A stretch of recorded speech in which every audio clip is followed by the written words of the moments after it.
Hello and welcome to the Contrarians, where we're right and you're wrong.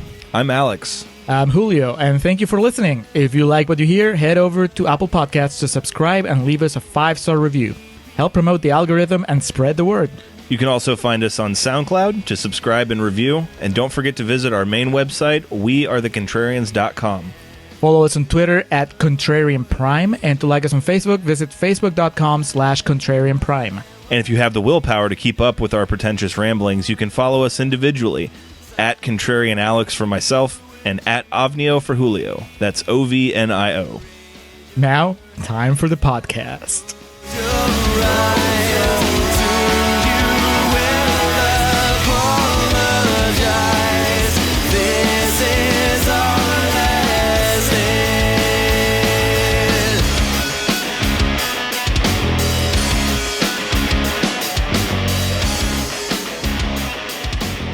All right, I'm recording for Contrarians Corner for Bacurau.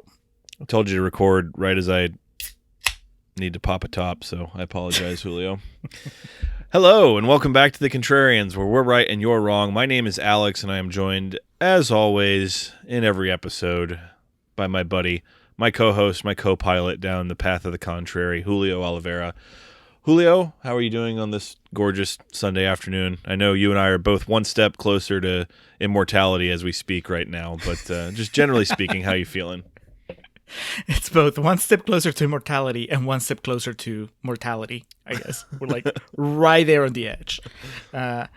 As we speak, we are, I guess, halfway through the process of editing the Showgirls episode, which, honestly, I hadn't thought about Showgirls since we recorded it. And so I've been reliving that conversation and getting agitated again. Typically, when our episodes drop, I know it might sound egotistical, but just to make sure it sounds good and that what we're putting out to the world fits in line with what I want it to be, I usually re-listen to our episodes in full length. I'm sorry, but I will not be doing that with Showgirls because it's just going to... I want to be done with that movie and move on with my life. Move on to Crash. Bigger and better things. Well, I don't think that Crash will make me quite as angry. I don't think that James Spader leaves every scene in that movie in a huff, so I'll be able to tolerate it a little bit more.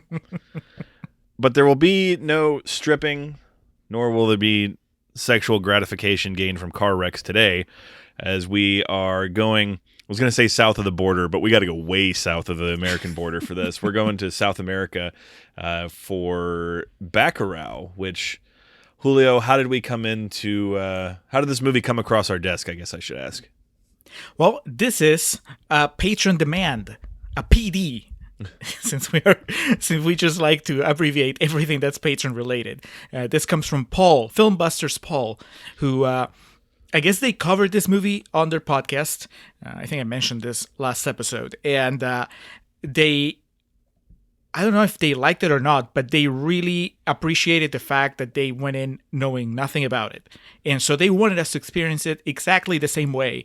I don't know about you, Alex. I was able to just basically walk in blind and not do any research, not be spoiled about anything. I experienced this movie the way that Paul wanted us to experience it. I went in, as he said, Bacurau blind. I was going to say there was a caveat, as it was an addition to the demand, and it was that we, as you mentioned, go into this with little to no knowledge about it. I had Googled it to see, check length, see the cast, see if there was really anyone that I was familiar with. And Udo Kier, as we'll get to, a triumphant return to the Contrarians. But outside of that, I read, I think, the first 2 sentences on the Wikipedia page, which Bacurau is a 2019 weird Western film directed by Kleber, Mondesa, Filo, and Juliano Donez. So that's about as far as I got, and I guess we'll get into this in the second portion of the podcast, if that worked in our favor, if it didn't, going in blind. Going to be honest, though, since this was a foreign film, my notes are very limited, as obviously having to pay attention to the dialogue, and it's not a movie either of us had seen before. Even the foreign films we've done in the past, foreign to us, I should say. That's such an American expression, foreign films. Like Blue is the Warmest Color, for example. I had seen that movie 3 or 4 times going into it, so I could still, turn away and understand what's going on. With this, I found myself just having to hang on to what was going on, mainly to figure out what the fuck this movie was trying to tell me and what was happening with these characters. So I'll do my best to piece together the plot here, but definitely an interesting little instruction for us to go in blind, which is definitely not the norm for what we do. I had the same, I don't know if it's an issue, but basically the same process where every time I had to stop to make a note that was longer than a few words, I had to actually either pause the movie so I could, do the note, or rewind the movie after I was done with the note, because those subtitles, they don't hang out for too long. They just move really quickly. No, that doesn't. That kind of lends itself to one of our talking points in terms of, I rented this on YouTube. Is that how you ended up watching it as well? I did Amazon Prime, which leads me to, well, I guess you already knew about Udo Kier. I didn't know about Udo Kier until I rented it on Amazon, because that's his face on the poster. Mm-hmm. So they sell it to you as an Udo Kier movie. Yeah, the fucking poster for this, the old, 60s, 70s type, it's almost like a horror poster, but with Udo Kier, his circle of life face that's imposed over the sunset. You knew right from the beginning, just seeing that he was going to be the bad guy in some incarnation. Also, his God-given name is Udo Kier. It's not like he was born with a big babyface push in mind. He didn't have too many options when he decided to go to Hollywood. Exactly. So, before we get too much further into Bacurau, again, this is the Contrarians. If it's your first time listening, we do appreciate it. For those returning listeners, thank you, and give us a moment here while we explain our gimmick, our approach to any and all first-timers. So here on the Contrarians, we like to rage against the Rotten Tomatoes machine as our battle cry. We find a movie that is highly rated on Rotten Tomatoes, a lot of times known as certified fresh, and then kind of break it down piece by piece and explain maybe why the critics were a bit too far up their own asses on something. Conversely, we'll find a movie that is rotten, one of those nasty green splotches, usually about 30% and below, and we'll make a case for its positive merit, maybe why people didn't understand it. Again, as Julio mentioned, one of our wonderful patrons selected this episode, demanded that we cover it as part of our Patreon subscription. That's kind of an option that's open to you. That's something that you can have, but always has to kind of fall in line with what we do. So Paul was gracious enough to select this relatively recent film that has a 92% rating on Rotten Tomatoes. So it definitely falls in the certified fresh wheelhouse. So in this first half of the podcast, we'll kind of be breaking down this film and explaining maybe why it was a bit overhyped upon initial release, and who exactly these Cannes people are, and what this Palme d'Or is, and who they think they are. Who did they ever beat? We're going to be talking about how this movie does not live up to the rest of Udo Kier's filmography. If any listeners want to hear how we really feel about Bacurau, Julio, they just have to hang around for the second portion of the podcast. That's correct. Stick around for real talk, which is where we just go unfiltered with the truth. No more pretending that it's rotten or fresh. We tell you exactly how we feel. This time, we didn't just go blind into Bacurau, the movie. We're also going to go blind into real talk, because I have no idea how Alex feels about this movie, and he doesn't know how I feel about it either, other than, I guess, we feel a certain way about subtitles. Yes. Yeah, there wasn't even like a little text exchange about this one, so going in fully blind to this. All right, so before we get into Contrarians Corner, I'm going to lead, as usual, with some fresh quotes, because it's a fresh movie, pulled directly from the Rotten Tomatoes website. We're going to start with Carla Hay from Culture Mix, who says, Bacurau is a slow burn of a film that leads up to an intense and violent confrontation that is part Western pulp, part fierce social commentary on the evils of racist colonialism. I mean, without getting too much into it yet, but Alex, did you feel the commentary? Or were you too occupied trying to decipher the subtitles? I did, and this is going to legitimately upset some people, I would venture to guess, but I felt a lot of parallels between this and the Green Inferno for the commentary that it was trying to make. Always controversial when you bring Eli Roth into the mix. I mean, Udo Kier didn't try to eat anybody, so that was good. Next, Brian Viner from the Daily Mail UK. The strange but compelling Bacurau, plunging us into the hinterlands of Brazil, is the kind of modern-day Western that some Peckinpah might have made if he were A, Brazilian, and B, alive.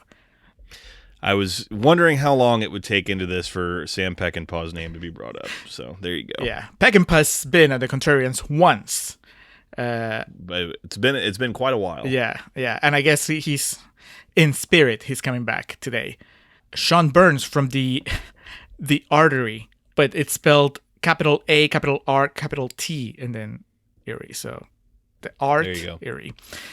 Sean Burns says, "We might all be off the map at the moment, but this movie reminds us that we've still got each other." What? I mean, okay, so I understand that this, even though it's a 2019 movie, I'm guessing it's a 2020 release, right? Otherwise, his comment about all of us being off the map at the moment doesn't make any sense. And actually, yeah, this is dated April 3rd, 2020.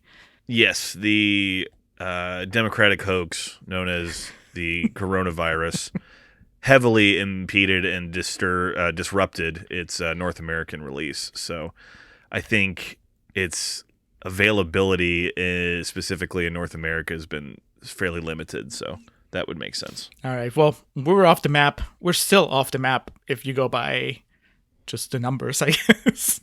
Mm-hmm. And finally, Edwin Arnautin from Asheville Movies. One of the most hyper-political films in recent memory, and one that transcends borders with its potent universal message. Don't mess with honest, hardworking people. It's one way to interpret it. Yeah. All right, Alex. Take us into Contrarians Corner. So, Bacurau, again, we're going to stick with Philo and Juliano for the directing pair here because I don't want to butcher their names each time. But Kleber, Mendoza, Philo, and Juliano Dornelles. So, yeah, Juliano, excuse me. Mr. Philo, my brief research on him indicates that this is the first movie he made as part of a pair. So, branching out. I mean, you got to pool resources when you got Udo Kier on deck. You got to make sure that all the ducks are in a row and they got all the money you can need. It was originally released, looks like it premiered at Cannes Film Festival on May 15th of 2019. And as I said, the actual release for it's been staggered since. Couldn't really find much in the way of a budget, but I did see a box office return of $3.5 million. I assume that factors in internationally. It was selected to compete for the Palme d'Or at the 2019 Cannes Film Festival, and it won the jury prize. I mean, I think we can calm down. That's a bit much, as it's a movie that culminates with multiple beheadings. But it's kind of just that art house catnip. Artnip, as you would call it. There you go. You know, it's set in a country that's not the U.S., and it deals in a sideways manner with, I guess, sociopolitical issues. So, of course, the critics are going to lap it up. The jury at the festival, any festival, they're going to be like, this is important. But also, it's entertaining because there's gore. Give them all the prizes. There's a flying saucer and boobs. Any guess as to what won the Palme d'Or in 2019? You may not know it off the top of your head, but once you hear it, it's pretty obvious. Marriage Story? Fuck off. It was Parasite. Oh, yeah, of course. So this is the story of the small village in Brazil named Bacurau. They are about an hour south of Sierra Verde, which is, I guess, from what I picked up, kind of the biggest harboring city. I'm sorry, Julio, before we even got into that, it took us 3 minutes to get this movie started. Yep. Did you notice how many fucking production studios and different, like, studio logos there were at the beginning of the signatures is the word I was looking for? It's somewhere between 20 and 100. I stopped counting at 7. I was just like, what the fuck is going on? Took us 3 minutes to get the movie started. Not a good sign at all. And then I have to read for the next 2 hours? Come on, man. It's like you said, it doesn't just happen. You need to pool your resources. In this case, the resources of numerous studios. So yeah, as I mentioned, the fictional town of Bacurau It's municipality is the technical term for Sierra Verde. It's a place that's clearly impoverished. People there, not quite third world country conditions because they do have cell phones and they do have regular shipments of water and food. However, clearly a desolate place to live. And based on the phones they're using and also the title screen in the beginning, it says a few years from now, which I don't know if that, when does that even mean? Exactly. We don't even know when the movie happens. So like, what do we know what now is? Give me at least the model of the iPad that they're using so I can kind of get an idea. It's really weird. And I don't know if that was kind of their way of getting around the COVID pandemic, as in like they didn't want us to wonder why people are not wearing masks. And they're like, this isn't the future. Not so far ahead in the future that there's flying cars or anything, but a few years from now when things go back to normal. So at least 2022. It's what a lot of places are going to look like. That's what DC is going to look like in 2022. So it's a small village. We are introduced to kind of a handful of characters. I have a hard time. You think you meet a main character, but then you're not entirely sure, and then it'll switch on you. Mm-hmm. Like, for example, I would say I thought originally the Teresa character, played by Barbara Colin. I do apologize again if I'm mispronouncing that.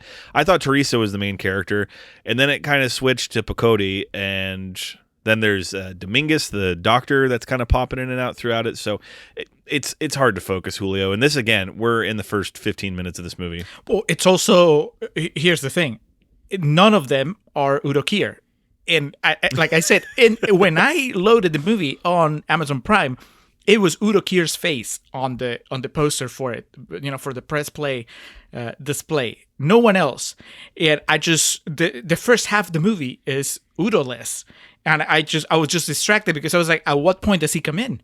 And obviously, far be it from me to assume on the extent of the talents of Udo Kier, but I'm like, does he speak Portuguese? Because he's gonna stand out if he comes in at some point trying to, he's gonna pretend to be Brazilian. So it was just very distracting, and I don't blame you. I also thought that Teresa was the main character because we spent the first at least 10 minutes of the movie with her as she arrives into town. We see things from her point of view.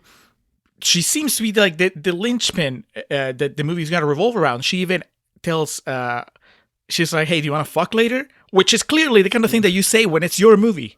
When you demand sex, that means that you're driving this plot. You're the captain now. Exactly. Yes. Yeah, and then she, like, the story that begins with her is more her introduction into the story. The reason she's there, she comes to the village of Bacurau and brings like medicine, and it's never explained where she got it. It's vaccines and shit that's going to help them from snake bites, polio, etc. And it's basically, it's still, it's got the dry ice steam coming off of it. So she clearly like stole this from somewhere, and it doesn't explain that. Moreover, it's like, oh, forget about that. Don't worry about it. We got to worry about Carmelita's funeral here. That's what pulls the whole village together in the beginning, is this monolithic matriarch, like omnipotent power over the village of Bacurau named Carmelita has passed away, and they've all gathered together for her funeral. Now, was she like Thanos or something? Because as soon as she dies, everything just falls apart for this village. Well, we're going to jump all the way to the end, almost, Alex. It's my only attempt. I'm going to make it a Marvel reference for you, Julio, on this episode. Well, Alex, Marvel references are very 2020. It's 2021. You're supposed to reference the Snyder Cut from now on. So, generally speaking, let me revise that. Was Carmelita Superman or Jared Leto? Because as soon as she dies, the whole village falls apart. So jumping all the way to the end, because I have a burning question, which I guess is important to answer now. Is she the woman that shows up at the end when Udo Kier gets captured? Okay, so I guess she is Cavill then. Henry Cavill. She is Superman, because she comes back from the dead to save the day. She's the ghost of Tom Joad. Who's the ghost in the Pirates of the Caribbean movies? That's going to bother me now. Jeffrey Rush? Yeah, what's his character's name, though? The movie's not called The Curse of Jeffrey Rush. What's the character's name? He's Barbossa, and the movie's not called The Curse of Barbossa either. So, this Carmelita that passes away, clearly, I mean, this movie does deal with some supernatural, religious, what have you, some afterlife questions and the idea of spirits and whatnot. But Carmelita, great, not just a great Warren Zevon song, but also a presence that stays with Bacurau. Because there's characters for the duration of the movie that say, the little kids say, don't run into Carmelita. Like, I guess I don't know if she was the Pope or what have you, but this person dies, brings the whole village together, and from that point on, the spirit of Carmelita looms over Bacurau. And like Julio said, spoiler alert, she kind of shows back up at the end of the movie I don't know if she just sounds the alarm to get Udo Kier caught or what it is, but she's definitely there. So this town is, as we mentioned, a municipality of Serra Verde, which the mayor of, I guess you would call that a city, is a gentleman by the name of Tony Jr. The Brazilian Ted Cruz. Yes, that's a pretty good analogy there. And he comes down to speak to the people of Bacurau, and this is kind of, you'd say this was maybe 30 minutes into the movie or so, because this funeral procession takes up a good chunk of time, and, I mean, just cards on the table here, Julio. This movie's about 130 minutes long. The first 75 minutes of this movie are just building ambiance and building tension, wouldn't you say? That's a way of saying it. The other way of saying it is it's that it meanders for, I don't know, 20 to 30 minutes, trying to find a protagonist, a character that we can follow, that has any sort of story. Because Teresa disappears after the funeral. She kind of fades into the background. And then I guess we follow Pacote for a little bit, because he I guess is some sort of renowned criminal. He has videos on YouTube showing his greatest hits. Yeah, but his greatest hits are him just gunning people down in cold blood. It's one of the he's like a Guy Ritchie type character that has retired from the line of violence. But the thing is, it's not really played comedically like a Guy Ritchie movie would be. It's just, I don't do that anymore. And then you learn quickly what he did was just murder people very violently in the middle of the street. And yeah, with Pacote and Teresa, she wants to shack up with him there in the beginning. I at first thought, like, okay, am I supposed to, like, emotionally relate to this guy, or what's going on? But again, they don't give you much time to process or run with those feelings. You're right about the Guy Ritchie. Like, Guy Ritchie knows how to do it, right? You introduce this, I guess, sort of charming killer, and then when you show the kills, there's the music and the skewed camera angles and all that stuff. But no, here it's like they show you a cold-blooded murder, several of them in succession, and it looks pretty gruesome. So instantly you're turned off by Pacote. He's not your hero, even though I guess by all accounts in the movie he is kind of a heroic figure. And then the movie just kind of meanders. You know what I felt I was missing, and this would have taken a lot less time. You needed something like that opening number in Beauty and the Beast, where Belle is just walking around the town and she's singing and introducing all the characters. That takes like maybe 5 minutes. It's a long song, but it's much shorter than this 30 to 40 minutes of Bacurau introducing everybody in Bacurau. You just needed Teresa just walking down the street, and it's like, there's the baker, and there's the and there's the murderer, and there's the crazy doctor, the alcoholic doctor, and so on. And there's the guy that waters his plants nude and just has one of the guns from Looper to shoot people that come to his house. Yeah, a lot of Brazilian dong in this movie. Oh yeah, I mean, there's a lot of nudity overall, but yeah, there was an abundance of wiener that I was not expecting. that Paul should have at least given us a heads up on that. Not to be homophobic or anything. It's not that. It's just the nudity. Wiener always takes you by surprise. Yeah, you were not used to it. It may even. I mean, man ass usually just shocks us, and then yes, and usually leads us to arguing about the merit of the MPAA. With this, it was just like, Paul, you didn't tell me there was just a lot of wiener and boobs in this movie. Yeah, it occurs to me that if this was an American movie, if this was directed by, I don't know, fucking Kevin Smith, it would be, we would be appalled at the depiction of a South American town, right? Everybody fucking walking around naked. Their criminals are YouTube stars. People just kind of losing their shit at these communal funerals, wakes. So it's kind of weird when you see it coming that way from the source. Like this is a couple of Brazilian filmmakers depicting their own country like this. And without jumping too much ahead, it amounts to this weird flex. I don't know if you read it this way, but they're saying like, yeah, so this is us, and we will fuck you up if you come over. Yeah. I don't know. It's just, surely there was a better way of, I guess, delivering that message. If that message even needed to be delivered. I don't know how often America's meddling with Brazil. I guess that's part of the conversation here. Yeah, but exactly to your point, if this was an American filmmaker, people would just be like you said, appalled at the idea of it. And the local brothel that's there with again, just abundance of nudity.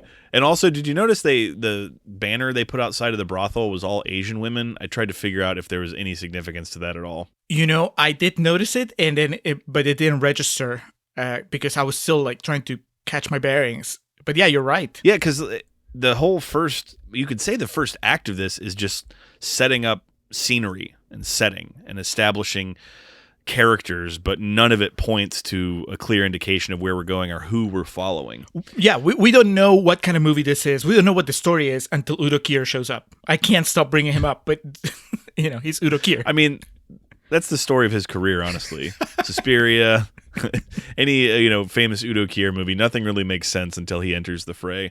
That's the problem. That's why Rob Zombie's Halloween sucked, because he cut Udo Kier out of the theatrical release. Everyone had to be like, no, but you got to see the director's cut. So, Bacurau. In comes, as Julio so eloquently put it, the Brazilian Ted Cruz. Tony Jr., the mayor of Serra Verde.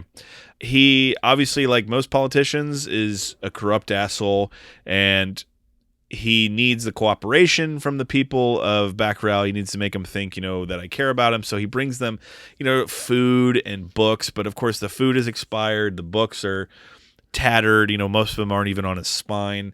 And he brings medicine, but as the local village doctor, Dominguez, explains, it is a mood suppressor that they pose as a painkiller. Now, I do believe that is kind of an issue, an epidemic across Brazil, is medications and faulty drugs that lead to addiction and things like that. So there can be potentially some of your statement, but the bigger issue here is the corrupt Tony Jr. there's been a massive dispute with the people of Bacurau because he's dammed all the water upstream, and this of course means that Bacurau has no running water, so they have to get like a weekly shipment of it via truck. And it just seems like the people of Bacurau are a pain in the ass for Tony Jr., the corrupt politician that he is, when all they really want is a fair chance to live. I wonder if this will come back up at any point. Oh, he's up for re-election. That's why he goes there in the first place, because he's on the campaign trail and trying to shake hands and kiss babies type of shit. But also he offers technology that we don't have here in the States, so I found it very unlikely that this was happening in the real world. I guess it's a few years from now, but he says that he has this little device that will allow you, it's like it scans your retina, and that way you can vote just through this device instead of having to go vote wherever it is that they hold their elections. Weird. Man, that legit sounds like a QAnon thing. Like they scan the retinas of all these dead people, and that's how Joe Biden won the presidency. Well, here's my bigger problem, and that is that there is maybe if you're an actual Brazilian citizen, it would be easier for you watching this movie to discern what is real, what is science fiction, and what is fantasy, right? Now, as an ignorant American viewer who's already kind of treating everything from the beginning as this foreign experience, right? Just from the moment that you see Teresa and the guy like driving into town carrying the water, I'm like, this is very much away from the reality that I experience. A 1 week snowstorm fucked us up. So that's we already have to work extra hard to get into this mindset of how this Brazilian village town lives. But then you introduce something like this weird retina scanner, and I don't know if he's lying or not, because the world is really weird, right? In a couple scenes, we're gonna see something that looks like a UFO. And I'm like, okay, so is that the kind of movie is this a science fiction movie about aliens? And I think actually before Brazilian Ted Cruz shows up, they mentioned that they can't find a town in any maps. And I'm like, oh, so is it a ghost story? It was so hard to nail what kind of movie this was, and not in a good way. When we watched something like Under the Silver Lake, there were a lot of questions that I had, but I was always able to at least know that I had my feet firmly planted on a very specific reality. I knew the genre, I knew the things that were being referenced, but here I was at a loss. I'll fully admit that part of it is on me because maybe I should be more cultured. So watching a movie from Brazil doesn't feel like such an alien experience to me. But I also think that there's something to be said for accessibility, and maybe the filmmaker should have done a better job at specifying what is real and what isn't in this world. Yeah, absolutely. And to build onto the scumbaggery of the mayor, it's the most clear the movie's become in saying, bad guy, this is the bad guy. As they have him, doesn't he take one of the local prostitutes, like, against her will? Basically, and he's like, just put her on my tab, which, when you have a tab at the brothel, you have a problem. Well, going back to just what you said, Julio, it's my next note here. One of the local... from the farmer's market there in Bacurau, man's driving back to his home that night, and we see this flying saucer that looks to be about the size of, I don't know, maybe like a manhole cover or something like that, about that size. So it's not like one of your big, 1950s, 60s drive-in movie flying saucer, but it's definitely jarring. Again, how far in the future are we? When is now? And when have we gone to? Because we eventually find out that it's just a fucking drone. But this first shot here, and the guy is looking at it like it's a bird flying over him. Like, I was waiting for him to take his hat off and start swatting at it. But again, everything eventually gets explained in this movie. But when things are initially introduced, there's just this weirdness that shrouds it, that feels that it's there just to kind of jar the audience. And then it feels cowardly that they pay it off at the end and actually explain it. Yeah. This is not David Lynch, where he's just fucking with your mind because that's the point of the movie. No, here they're just fucking with your head because they want to throw you off the fact that there's not a story here yet. They even add the UFO sounds to that little drone when it's flying, so you believe that it's an alien. Yep. Yeah. I legit thought that this was okay. I'm like, I get it now. This movie is about alien abductions, and that's why the town doesn't show up in the map, and that's why people are so weird, because they kind of live their lives in constant fear, constant interaction with aliens. And that's why this guy is not the least bit surprised when a flying saucer almost knocks him off his motorcycle. But that wasn't the case. So from weird to bad, things across the city, or the village, keep posing themselves as obvious issues. First of all, we see the water truck, as it reaches town, has some unexplained bullet holes in it, so it begins leaking. And water is the source of life, so that's not good. Secondly, a whole horde of horses come clopping. The subtitle said in parentheses clopping, so I had to make sure to write that note down. Clipping and clopping all across Bacurau. It's a herd that came from a farm uphill or down the road, or what expression you want to use. Everyone seems to recognize right away who they belong to, so two localers set off to find out why the horses got out and what's going on. There's trouble afoot, by golly. Nobody should own that many horses. That was my thought. It's like 200 horses galloping through town, and somebody's instantly like, oh, those are from Johnny down the street.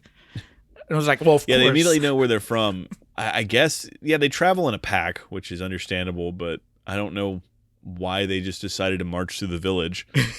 At dawn we ride type thing, I guess.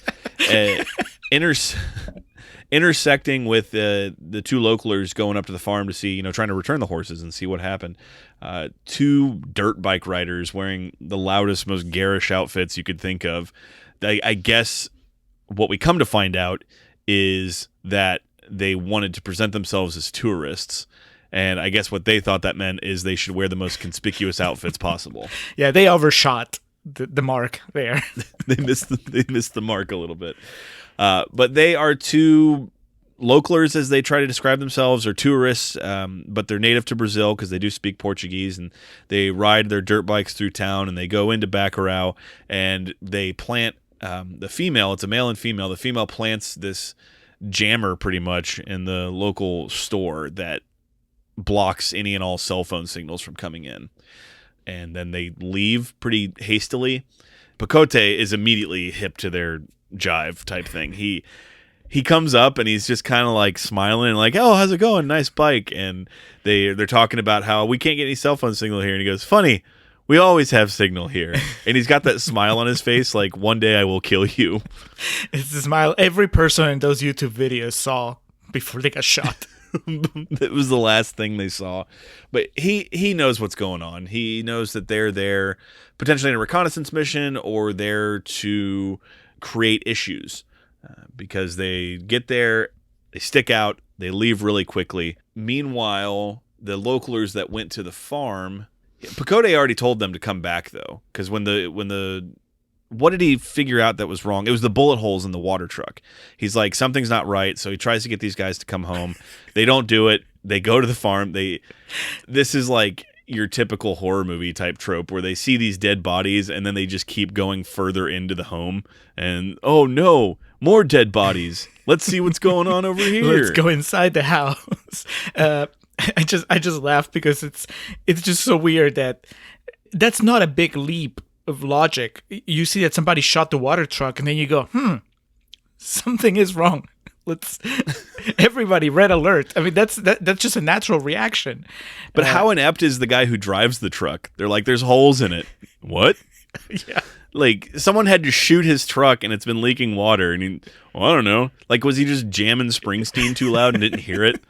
He didn't notice that the load kept getting lighter and lighter. How long has he been leaking water? The best would have been when he opens the door to get out and just a cascade of beer cans fall out.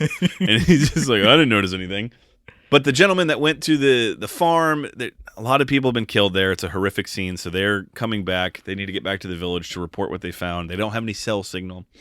Sadly, they cross paths with our two dirt bike riders. In the remake, they would have been played by Jonah Hill and Emma Stone. Maybe like a Jason Segel more, because the guy was kind of tall and lanky. And the woman... I mean, Emma Stone, I don't know. I don't know if I could see Emma Stone killing somebody. But that's why it's so awesome. Because that's what happens here. Our two loudly dressed dirt bike riders just take out a gun and shoot these two gentlemen. And we then go to the perspective of the UFO, which we find is a drone, and it's filming what's going on here. And it speaks English. Bless the Lord. It does. And that's when I said game changer. Okay, so Julio, at this point, it feels as good a time to any to bring into question. This is described as a Western in some circles, and obviously Peck and Paul came up earlier.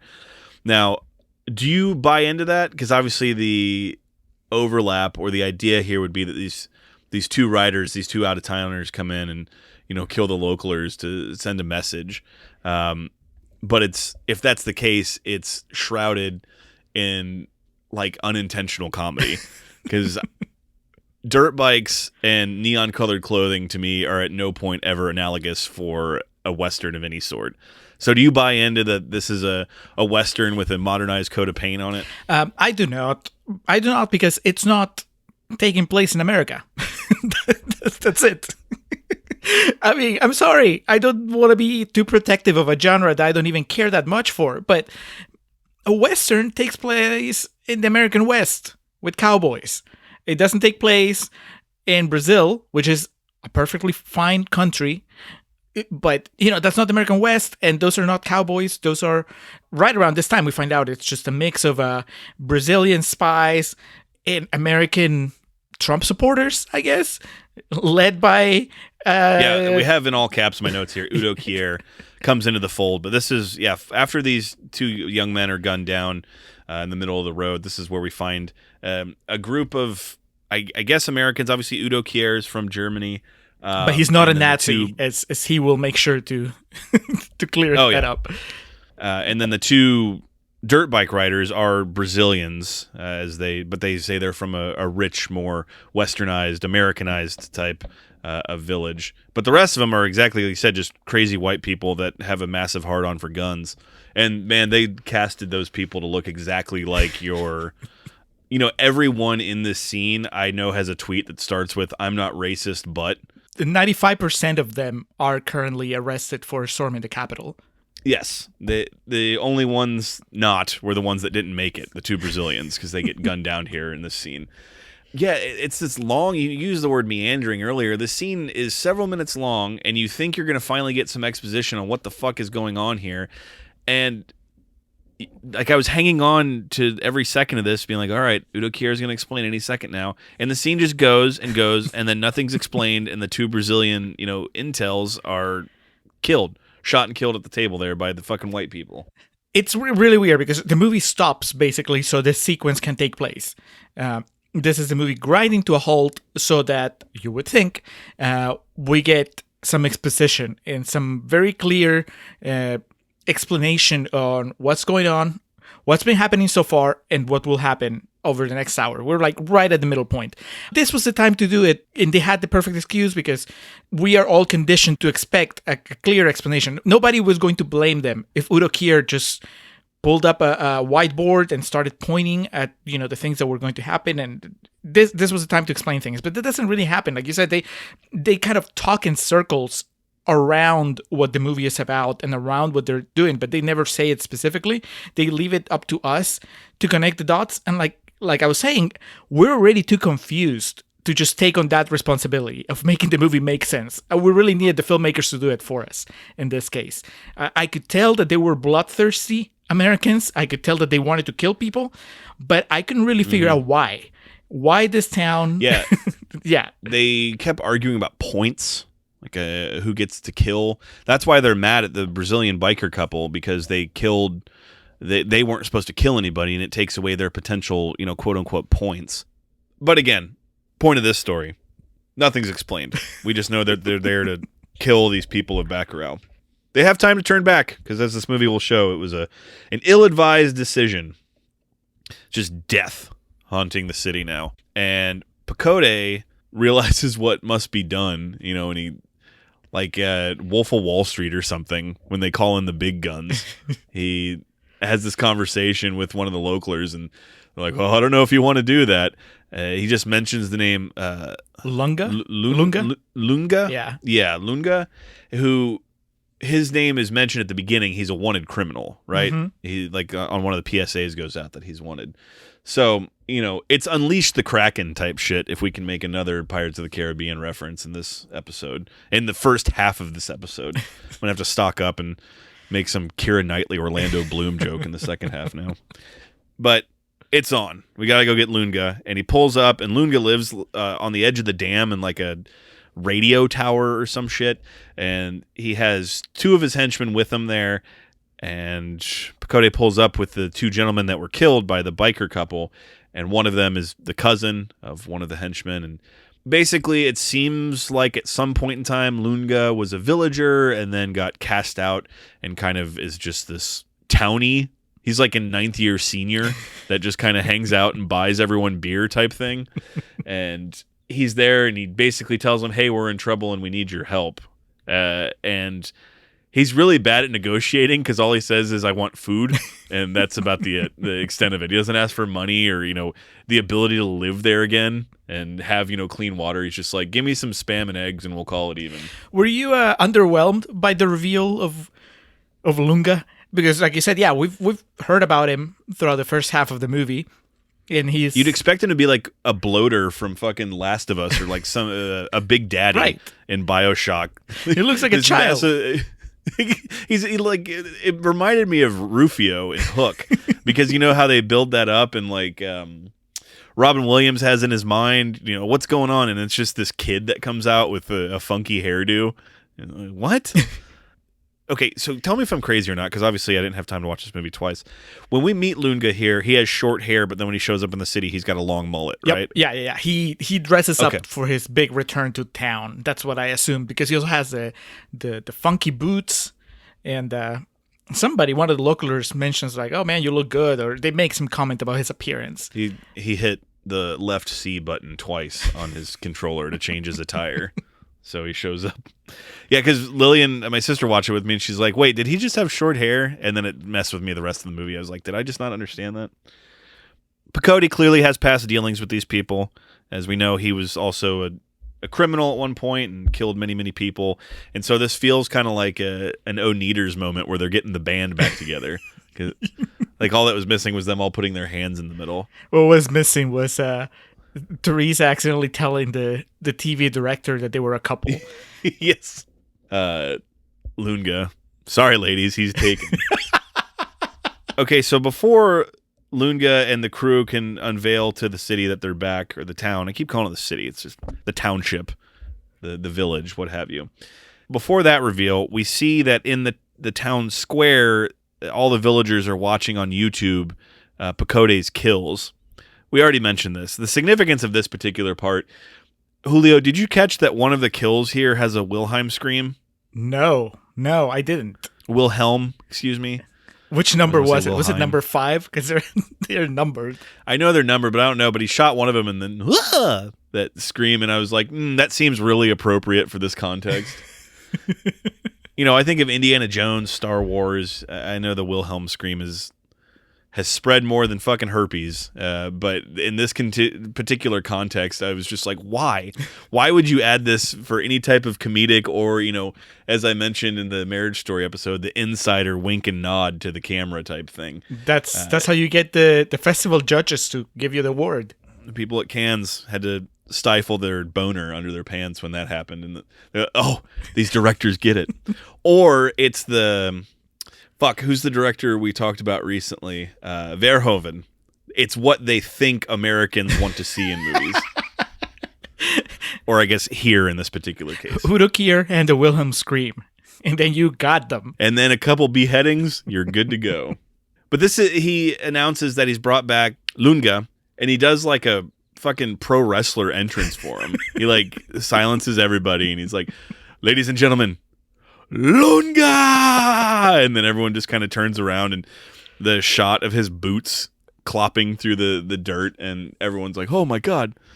You'd expect him to break out its song at any point here. Well, you wanted like at least their entrance song, right? Which I don't know what would have been for Lunga, but You're the best around. Everything is some Kid Rock.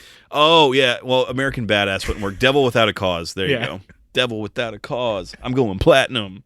Then Lunga comes out and just fires recklessly into the air. He's basically given the returning hero's welcome. And we kind of get a little bit of idea that he lived there, as I said, because the local teacher said you were a good writer. You should have studied more. And like you said, someone compliments his looks. It seems like he was at one time there and protected them, but then became too much of a hazard, became too dangerous. The Batman principle. Got to cast him out now. He wasn't the outlaw they needed, but he was the outlaw they deserved. This leads into the town partying for a night. Lunga's returned. We know that there's trouble on the horizon, but we're just going to enjoy our evening. Alex, I thought that was a funeral. I mean, it's... But I also thought they were partying at first. And now I don't know, because aren't they at the same time kind of burying the guys that got killed by? Oh yes, they found the two gentlemen, but they're like doing capoeira, and the Safdie brothers came in for a guest directing spot because the music and the way this is shot is so inconsistent with the rest of the movie. I don't know. Obviously, funerals in different parts of the country, let alone the world, are different. So. I mean, nobody was dancing. Got the impression nobody was dancing at Carmelita's funeral at the beginning of the movie. So actually, you're right. That was the loss of like a higher power. To me, this is like we lost our men on the front line. We must celebrate their lives tonight. Tonight we feast. Tomorrow business picks up. Sadly, that the party has to end abruptly because a group of local children are out playing and they're just kind of being kids. I think the game they're playing is how far out in the dark can you go? I'm going to take a flashlight out there and leave it there, and then you have to go get it and then take it out further. And sadly, one of the little boys, I think the second or third boy that goes out, runs into one of these white people, and the dude just guns this little kid down.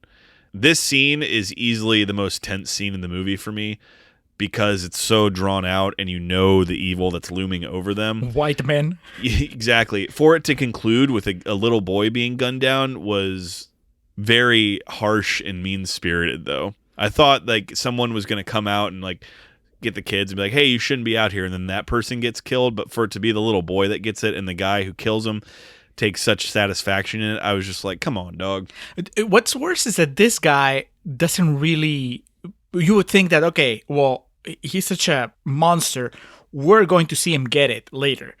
And he pretty much, by the end of the movie, he dies, but he dies off screen. So it's pretty unsatisfying.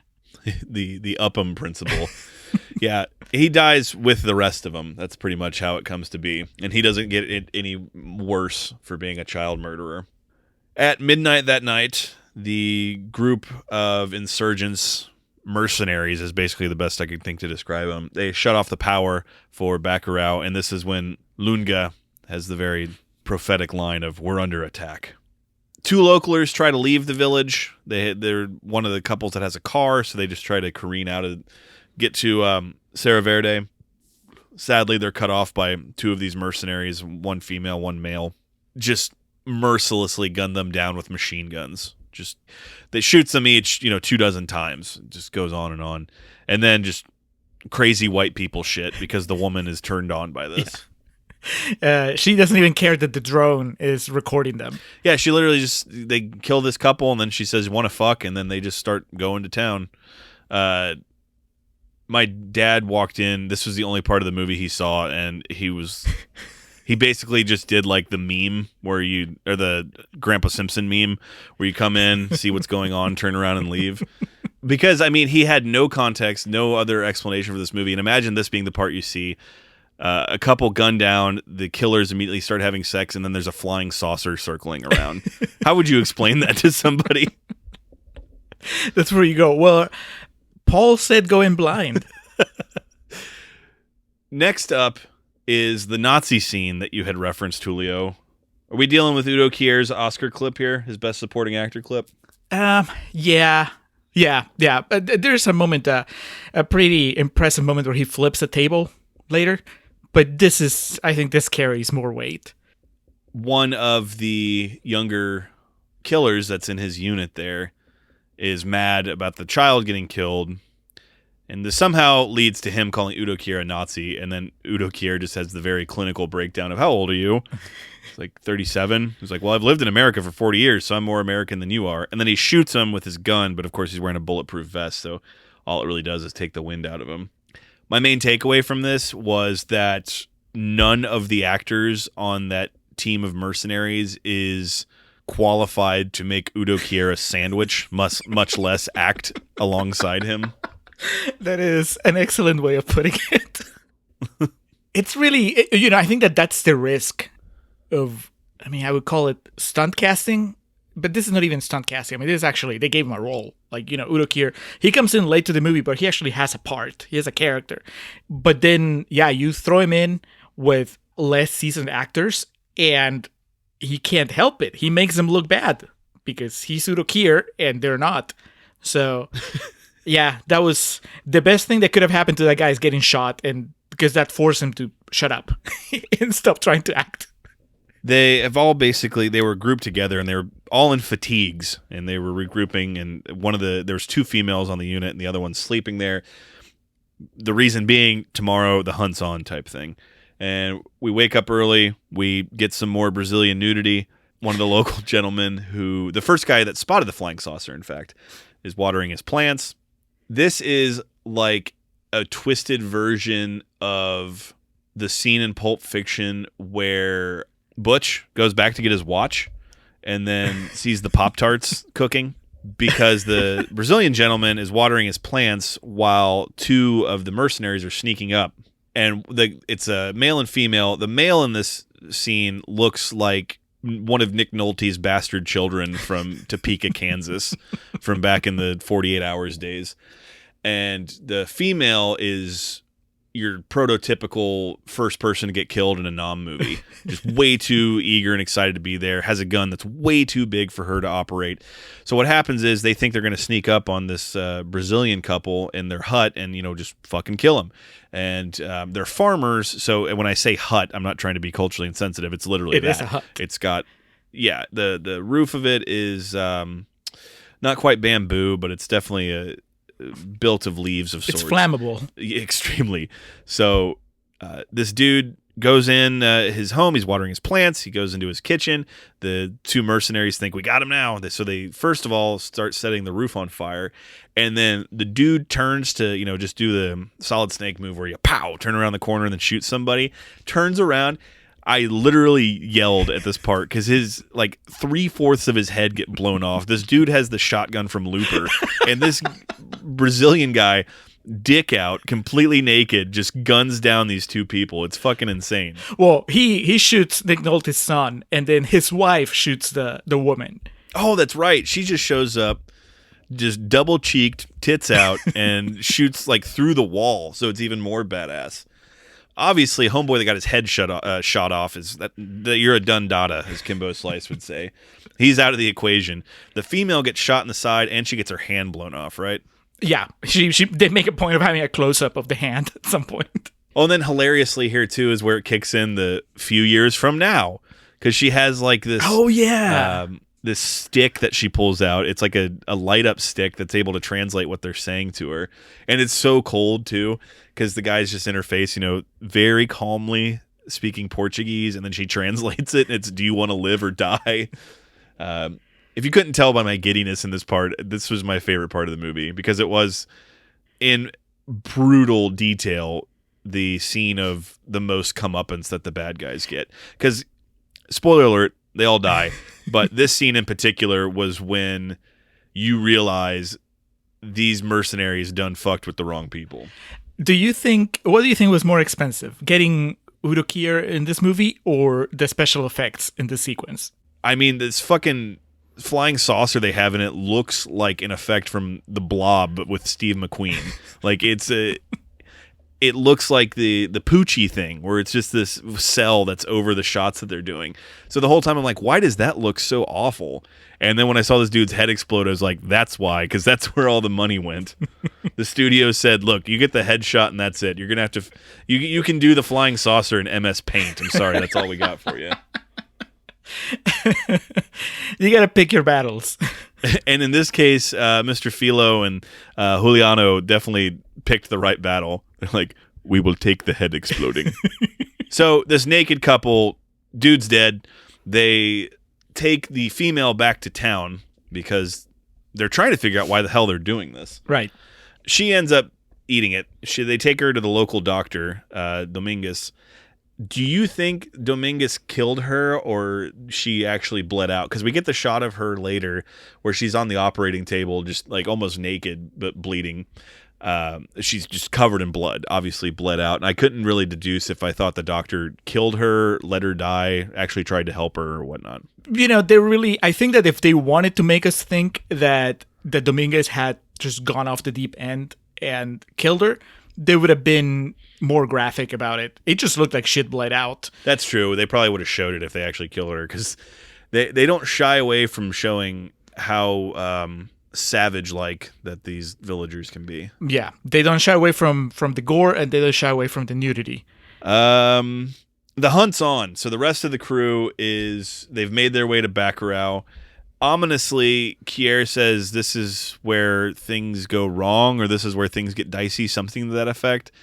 Did you take that to mean he's done this before? He's tried to he's tried to lead an insurrection on Bacurau? I wasn't sure. I think, in retrospect, having watched the movie all the way to the end, I think that he means that, not that he's been to Bacurau before, but that he's done this to other towns, and that usually the day that they go and storm the town is when everybody kind of becomes unpredictable. That was my thought as I was watching the movie. But then, having watched it all the way to the end, I think that he was also maybe alluding that this is when he himself usually goes crazy and starts killing the people that came with him. But I don't know, maybe that's something that he just did this time. I'm not sure. This movie, even with the awesome headshots and everything, it still was confusing all the way to the end. The crew splits up. They're in pairs, except for Udo Kier, who's on his own. He has his interaction with Dominguez, the local doctor. She tries to provide him with food and drink, and asks, why are you doing this? He doesn't answer. He just flips over her table of offerings and goes off on his own, and he finds a perch where he's going to attempt to snipe some people. We find out his rule is that he doesn't kill women, so that's why he didn't take out Dominguez. It's there he learns, though, that 2 of his crew are already dead. Once they arrive to the village, everyone is holed up. They're walking around and they're trying to, find people. In their own words, they thought they were just going to pull up and open fire and just wipe out this village.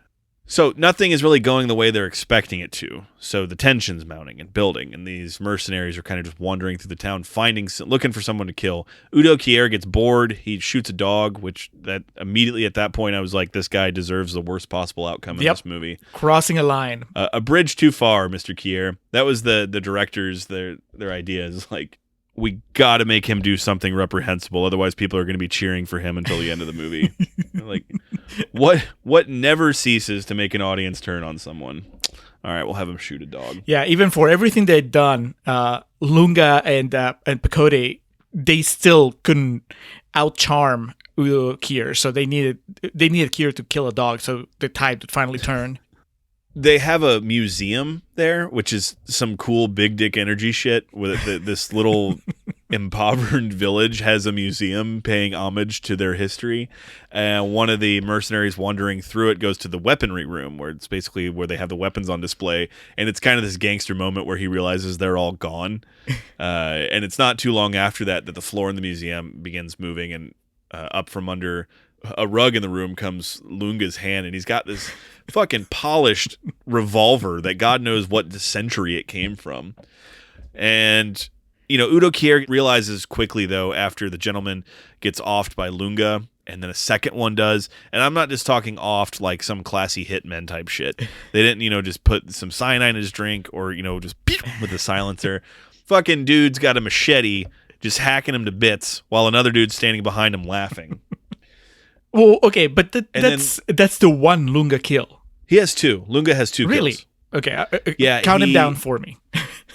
Okay, so the way that these fuckers go is the guy who was their names are all like Jimmy and Sarah. It's just all white people names anyways. So the guy who was mad about the kid getting killed, Lunga shoots him in the neck and then in the back and then hacks him up with the machete. Right. That's 1. 2, when Udo Kier gets bored and turns on his own team, he shoots the guy that looks like a manager of a supermarket, the guy with glasses. Yep. And the other guy that's with him, I don't know if he's Australian, he has a distinct accent. He runs in to seek refuge, goes into, I don't think it's the museum, but it's somewhere nearby where Lunga is behind the door frame with a machete. And so as soon as that guy walks in, Lunga chops him down. And then the other 2, the other female and, again, Todd. Well, the other one is the guy that killed the kid. Yes. Because he and the other female are just mad. They're like, God, I want to kill something. And so she just, like, recklessly opens fire on the school there.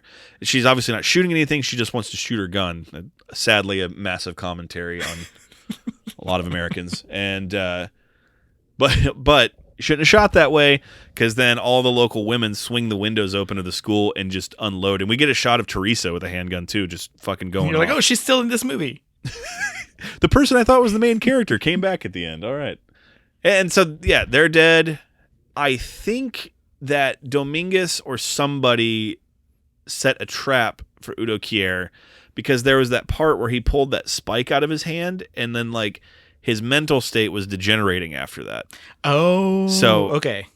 So I may be looking too much into that, but that's how I read it. Yeah. See, my thinking was that either he always does this, like he always turns on his team. That's really his master plan. Is like, I bring these Americans, I sick them on the small town, and then I kill them, and I walk away. And repeat. Or like you were saying, or he got bored. Like, he gets there, the town is deserted, and he's like, fuck it, I'm trigger happy, and then he starts killing people that he wasn't supposed to kill. But you're right, there is this close up of him putting his hand on like a tooth or something, like a fang, and then Yeah. yeah, it's possible. But then if that's the case, they don't really explain it very well. No, that's just my thing of like, I refuse to believe that shot was in there for no reason, which it very well could be. It's a possibility. But he tries to kill himself here because he realizes it's all gone sour. It's all gone bad. And he puts his old World War I relic in his mouth, and that's when the spirit of Carmelita appears. Yeah. To protect the village and also ensure that he doesn't get to take the coward's way out. I think even there's a shot of Udo Kier like reaching for her. But then, some dude comes out with a gun. It's like, the fuck you doing on my property? Yeah, it makes sense that he would be drugged now that you're either he was drugged or the spirit of Carmelita was influencing him all along. Either way, it's very poorly depicted by the filmmakers. Yes. And then, we don't really have to interpret this for ourselves. It's laid out fairly well. But what happens is Tony Jr. pulls up, and he's got this like stretch, not a limo, but obviously like a luxury van that opens it, and there's 6 or 8. How many? It's the same number of the crew of mercenaries. It's this nice air conditioned, and there's like a fresh bottle of water in each one of the seats. Mm-hmm. And he shows up, and he's obviously on time. He thinks he's on time for something, and he's like, "Where are the gringo tourists?" as he says. And then the villagers kind of part, and you see all their decapitated heads on the step of the church or whatever that building is there.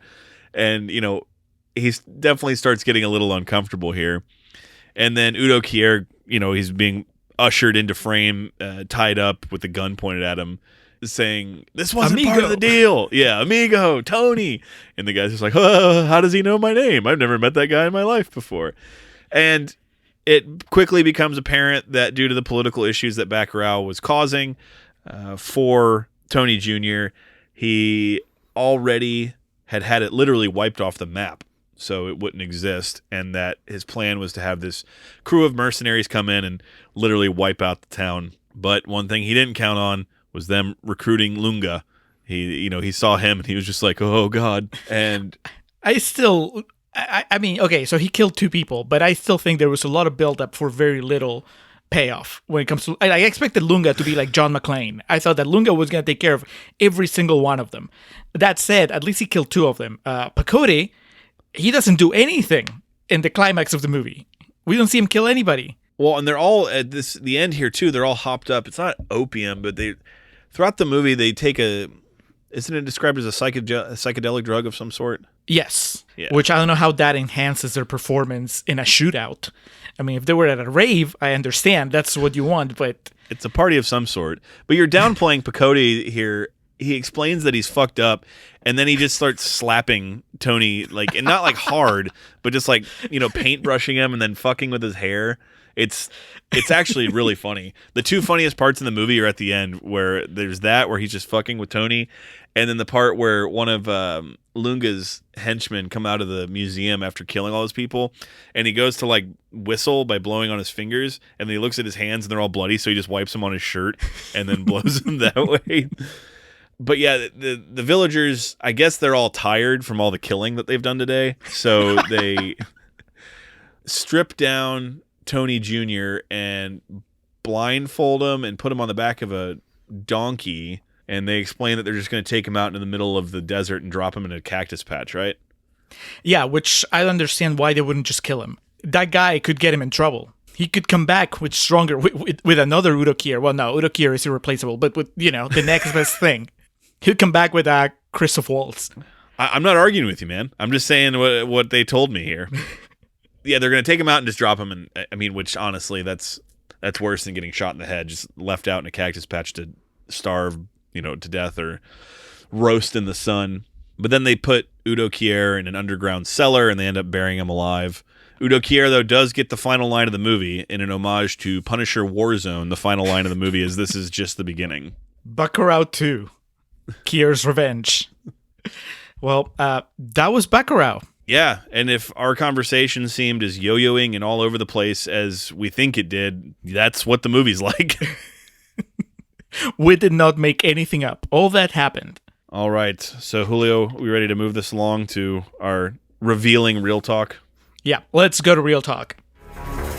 So the character is, maybe he likes the power, Maybe he likes to kill people. Maybe he wants to take over the village. Maybe he works for the government in Brazil. Maybe he works for the mayor. It doesn't really matter. If you eat a good soup, I don't want to know what's in it. If I like it, I don't go to the chef and say, so what is exactly in the soup? You see, there are people, and I'm very fortunate that I work with a lot of them, they cannot make a bad movie. They can only make a movie people don't like. But it doesn't mean that Gus Van Sant or Lars von Trier, they cannot make a bad movie. They can only make a movie where people say, not for me. That's okay. All right, we are back for Real Talk. But before Real Talk, we are going to give you the PP, the patron pitch. I'm trying, man. I'm trying. I appreciate it. Patron pitch. This is where we tell our beloved patrons what we have in store for them, and where we tell non-patrons what they're missing out on. Maybe after this little segment, you will decide that you want to join our patron family at patreon.com/Contrarian Prime. That's where you'll find all the clips that we cut out of this episode that didn't make it to the main feed. You will also get our special bonus episodes. This month, we are doing Bachelorette. We're actually recording that as soon as we wrap on Bacurau. We have the recently renamed, used to be Extended Plugs, and now is Contrarians After Hours. Like Alex said it last episode, it's the kind of conversations that we had before and after recording back when we used to record in person. And now we just do it via Zoom. And then you have the chance of telling us what to watch, like Paul did in this instance. You just demand what you want us to cover on our main feed, and you can also demand what you want us to cover on the exclusive patron feed. So lots of cool stuff. Don't want to get anybody too excited, but Alex has said that he can, after all, take pictures of his movie collection. So that's also coming down the line. But speaking of Contrarians After Hours, Alex, what do you have for us on the After Hours show? We'll be discussing Paris, je t'aime. Is that Portuguese? Yes, that's Portuguese. That's my attempt at Portuguesa. Paris, je t'aime, known as Paris, I Love You for us American speakers, is an anthology movie. I've owned it for a while and just never got around to watching it. Which, anthology movie, if you're not familiar with that particular phrasing, it's basically a collection of short films. And this one, man, it ran the gamut. Oh, no. I think is there 20 short films in it? So just kind of break that down and discuss my thoughts on it. And it definitely falls kind of high on the pretension scale, but definitely enjoyed it. And we'll be discussing that a little bit further. Julio, what are you bringing to the table this afternoon? I have a movie called I Care a Lot. You've probably seen it on your Netflix landing page. And it features, what's the name of that actress? Gone Girl. Rosamund Pike. Yeah, features Rosamund Pike playing another type of psycho. Hell yeah. It's really good. It has your favorite, Diane Wiest. There you go. It has Peter Dinklage. It's kind of a... They describe it as a black comedy / thriller. I mean, I guess it's funny in a really fucked up way, but I was pretty fascinated by it. It's proven to be pretty divisive, and we'll talk about why. I liked it a lot. I actually recommend it. I also watched a documentary called The Imposter, which is from the same guy that directed American Animals, which I plugged a couple episodes ago. Yes. So I want to tell you a little bit about that too. It's the sort of a guy that, so basically this family, their kid, one of the kids in the family disappears, and then he reappears years later. They're in San Antonio, and the kid reappears in Spain, like all across the ocean in Europe, and this is not a spoiler, but the movie at the very beginning tells you that actually it's not the kid. It's a guy pretending to be the kid. And how that story plays out it's pretty amazing. So I'll do that. And also, Alex, because I told you I will give you the 5-minute summary of the Snyder Cut. Because I know that you can't bring yourself to to watch it. But I feel that as a friend, the least I can do is tell you what's in there? What's in those 4 hours? That I thought you will were not be joking spending? with the disclaimer at the beginning. Presented No. before. Yeah, no, I saw the screen cap of it. I thought it was you saying something funny, but I thought about sending you a picture along with that text, but by then the movie, it already happened, and I was not rewinding because I had 4 hours ahead of myself. So a lot of stuff on Contrarians After Hours, and like I said, we will be talking about Bachelorette after we wrap this up. So a lot of cool stuff on our Patreon. Once again, patreon.com/Contrarian Prime. Take a look at the tiers, see how you would like to contribute if you would like to contribute. 4 different tiers: $1, $3, $5, and $10. Obviously, with the way these Patreon gimmicks work, each level unlocks you something different, but for less than the price of, I believe you can just get a big gulp, not a super big gulp, but less than the price of a big bottle of diabetes or a big cup of diabetes, you can subscribe to the Contrarians. So that wraps up PP. And Julio, do you have anything else that you want to whip out and give to the Contrarians audience? Yes, actually, we have a fresh off the presses promo for the Livestream for the Cure 2021 edition. Yes.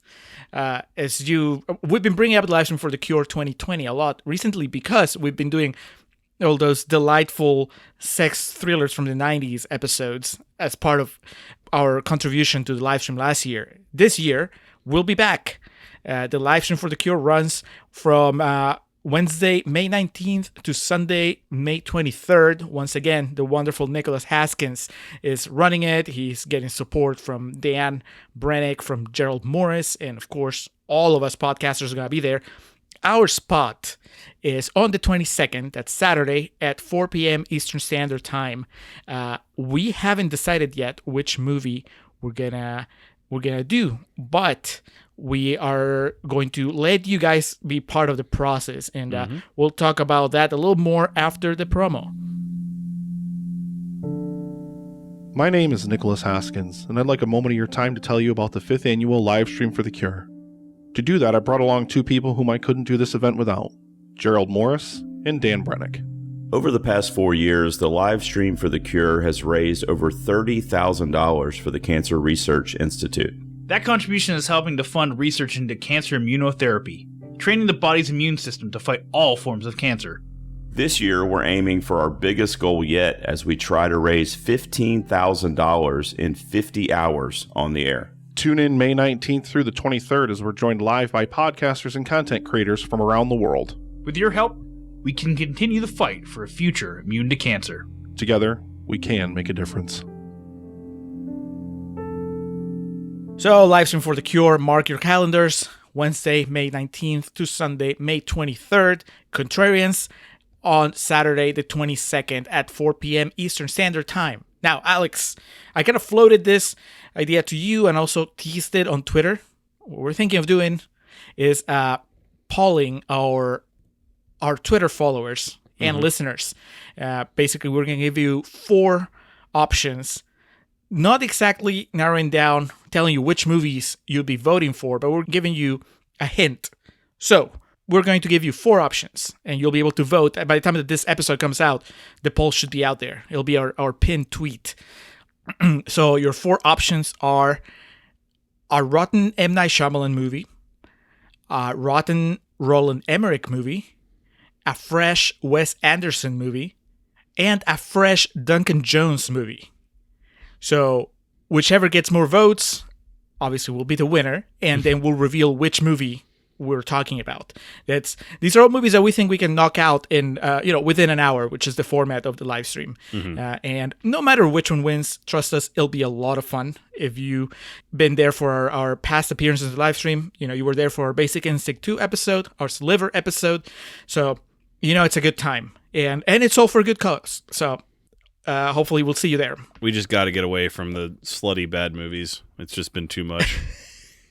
Yes. We're wrapping up next month with Crash, and even that is a little bit different because that still falls a little bit more into the art house genre, but we need to take a break from the slutty dramas.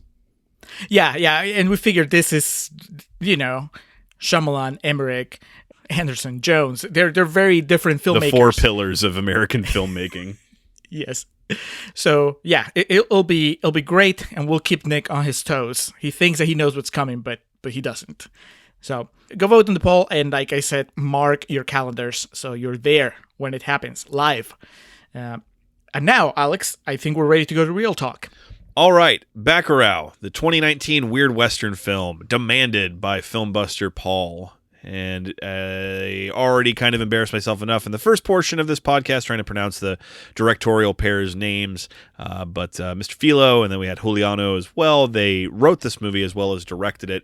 And just to kind of repeat myself, it did premiere on May 15th, 2019 at the Cannes Film Festival. Premiered in Brazil on August 29th of 2019, France, September 25th of 2019. And in its quest to make it to America, unfortunately, the mark of the beast, the deep state flu, whatever the hell you want to call it, COVID, made its way to North America and fucked things up for everybody. Complete sidebar, but I hope that this movie follows the path of Tenet in that once things are resembling somewhat a state of normalcy again, that it gets a re-release in the theater. Based on the fact that it's not for free on any streaming services, I think that may be in the cards for it. But I think it is a movie that just based on word of mouth could potentially do a decent chunk of change for itself should it get a theater re-release at some point in time when, again, things are normal, the new normal. Again, budget-wise, couldn't find too much about it. I did see the box office return internationally was currently listed at $3.5 million. Julio, the 92% on Rotten Tomatoes rated Bacurau. I think it is only right and fair that we start off by thanking Paul for requesting we go into it blind. Yes. Because it's a movie that, had I known more about it, may have not worked the same way. And I feel that if I were to tell someone to watch this, I would recommend a similar experience. I agree 100%. I mean, I generally like to go into movies knowing as little as possible, but there are some movies where that obviously pays off even more. And here, the twists and turns, you can only experience that once. And why would you want that experience to be ruined by a plot summary or by a review that says a little too much? Even a review that wouldn't spoil specific things, even if they were just setting you up for, oh, you won't believe what happens here, or hey, there's this sort of twist on, I think that would already be setting me up. Even telling me, hey, you need to go in blind already sets me up for something. So yeah, the least known, the better. I really, like I said, there was the parallel with Green Inferno that I was half joking about, but I feel it falls in line with that in terms of like a movie trying to comment on the state of political affairs and capitalism and not even integration, just invading of property and land in South America. The difference being this is a well-told and competently made movie that doesn't just rely on shock value. So I wanted to make sure I established that pretty quick. While I do see a parallel or two between them, I am not in any way comparing an Eli Roth film to anything that Udo Kier has ever been a part of. So I guess just getting into it right away, Julio, we should probably just start in a broader sense of I really enjoyed this movie. How about yourself? I liked it a lot. It's one of those things, though, that I was wrestling with it as it played because, it was just so out there. My brain was working overtime to just basically keep track of what was going on without really thinking too deeply about it. Like all the subtext and the social political allegories, like that was not in my mind as I was watching it. I don't know if that was your experience as well. It wasn't until after it was done and I started kind of, picking up quotes and all that stuff that was like, yeah, that was there. You're right. I mean, you had the Green Inferno kind of connection ahead of it, so maybe it was easier for you to get in that way. No, I'm the same way. Like I just kind of let the movie let it play out, as they say. I really started thinking about that afterwards. Like in the credits, I was like, man, it's when it kind of dawned on me, man, that shit like that still happens in South America. So, but when I was watching the movie, I was more just in tune with the characters and the story that they were telling me. So like I said, the political aspects of it really just were kind of ruminating with me afterwards. The Green Inferno parallel was basically just a couple of the parts with the white man just gunning down people with the machine gun and shit. But again, that's the last I'm going to mention the Green Inferno. That's. I'm sorry, I brought it up again. You were done with it. Yeah, we've getting ahead of ourselves, Julio. I'm already doing that thing where I trip over my words trying to explain my thoughts on something. So let's pump the brakes real quick here. 92% means there was still that 8% of people that submitted reviews that didn't care for it. So what were they saying? I got 3 rotten quotes from the Rotten Tomatoes website. So I'll start with Avi Offer from the NYC Movie Guru. He says, almost as awful as Mad Max and The Hunger Games, but just as unimaginative, vapid, and monotonous, despite a suspenseful and intriguing first hour. So, man, you almost had me there with the dig at Mad Max, but lost me. But he doesn't say Fury Road, so I wonder if he's talking about the OG Mad Max. The Mel Gibson one? Yeah. Yeah. Any of the 3, I guess. And The Hunger Games, I mean, yeah, but I wouldn't compare it to The Hunger Games. No. Yeah, it's, again, movies made completely for different purposes, different audiences, and with different tones. Avi, what's up, man? What's going on here? Next, Leonardo Garcia Tsao from La Jornada says, there's a lot of music, colors, violence, and incoherence. Full review in Spanish, not in Portuguese. I mean, I don't know about incoherence. There are some plot holes or not even necessarily plot holes, just some plot issues I had. Mm-hmm. But I don't know about incoherence. And then Alistair Harkness from The Scotsman says, unfortunately, it's also overlong, unevenly paced, shakily acted in places, particularly the American cast, and hardly original. I would immediately take umbrage with the unevenly paced because that seems to be explicitly by design. Yep. I mean, it's a perpetual motion machine that just keeps increasing speed. It starts slow, yeah. If by unevenly paced you mean it starts slow and then by the end it's just utter chaos, then you're technically right. But again, I would argue that that's all by design. It's a consistent acceleration. Yes. The one thing that I kind of agree there is did you say unevenly acted, or but you kind of brought it up in Contrarians Corner. I don't know if that was a true feeling or not, but I agree with it, which is that next to Udo Kier, the other American killers, they didn't feel up to snuff. He dwarfs them. Yeah, he feels like a character, and he feels like he's acting in the movie, and they feel like they're still rehearsing, if that makes any sense. Yeah, I would agree that the team of mercenaries is, from an acting perspective, a weak point. Because I thought the main villagers of Bacurau, I thought that Teresa and Pacote, and even though it's kind of over the top, I think that's the purpose with Lunga, I thought they were all great. Yeah, it was just the mercenaries, the crazy American killers. Maybe it's because we are used to crazy American killers. See that too much, yeah. Like, I'm sorry, I've seen more believable nut jobs on Fox News. This is nothing. So, how do you feel, Alex? What was your experience watching this? At what point did the movie have you? I mean, it took a while, but then when it got to, I'm trying to think of specifically what hooked me. I was still kind of weirded out by the flying saucer. Like I just couldn't figure out where this was going. But the scene with the team of mercenaries, and after they killed the biker couple, the Brazilian biker couple, I at that point needed to finish the movie to see where it was going to go.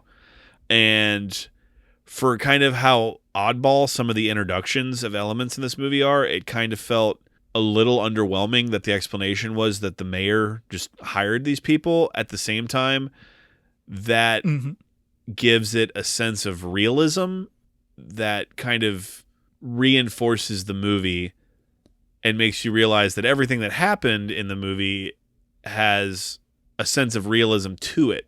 It's just the way it was all introduced kind of hit you as oddball. And it was you, the viewer, like trying to piece together what was happening that led your mind to jump to conclusions of what this weird shit and conspiratorial things could be. But in the end, it was really just a very realistic scenario that backfired in someone's face.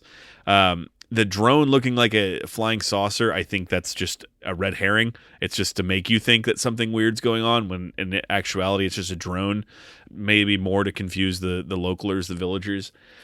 But yeah, as far as the movie hooking me, it's when we were introduced to the team of killers, because I was like, well, I have to see this through to see what the hell's going on. And then when the movie was over, I realized like how much I enjoyed watching it all unfold and how I would be excited to revisit it again. Was there something earlier or something specific that got you to be like, okay, let's, the creeping up on the couch and putting your phone down, getting more interested? Yeah, I kind of got hooked earlier, even though I didn't know what the movie was. And you're right, that is the sequence when it's halfway through the movie, when we finally meet the mercenaries and we know where we kind of get an idea of what's happening. But before then, I was extremely intrigued by the fact that they couldn't find Bacurau on the map. Like yes. they couldn't find it on their tablets or on the computers, because I was intrigued, but I was also worried, because I'm like, please don't let this be one of those movies where I'm going to have to wait 2 hours for the big reveal to be that all these people are dead and there's just a ghost town. Because I thought maybe that's what was going to happen. They're nowhere that they're dead. And oh, okay. I think that they did a pretty good job of kind of like dropping little hints of this is not what you think it's going to be. Mm-hmm. But at the same time, I had a lot of fun just kind of watching this village happen to me. There's a lot of stuff happening here that's not plot related, but like when they have their big assembly so they can divvy up the food and the medicines that have been brought, I think that's really like the moment where I'm like, I'm enjoying this. And in a way, it's kind of a shame, because as the movie keeps going, it goes away from that sort of, the movie's no longer about that, about the interactions between the villagers. But at that point, like, I really like that the doctor that had been really drunk and making a scene in the funeral earlier in the movie shows up, and she's apologetic for having made a scene, and the very matter-of-fact way that she explained what the drugs were. Mm-hmm. And kind of like leaves them on the table, and she's like, it's up to you if you want to use them or not. I don't know. I just, the way that they were painting this town and these personalities, I was really getting a kick out of it. The fact that halfway through that, the prostitute that left with the mayor comes back and she's like, I just want to go rest. It just felt like a very specific, I guess, way that they were painting the town. And I really enjoyed it. So I think that, I became intrigued when the town wasn't on the map.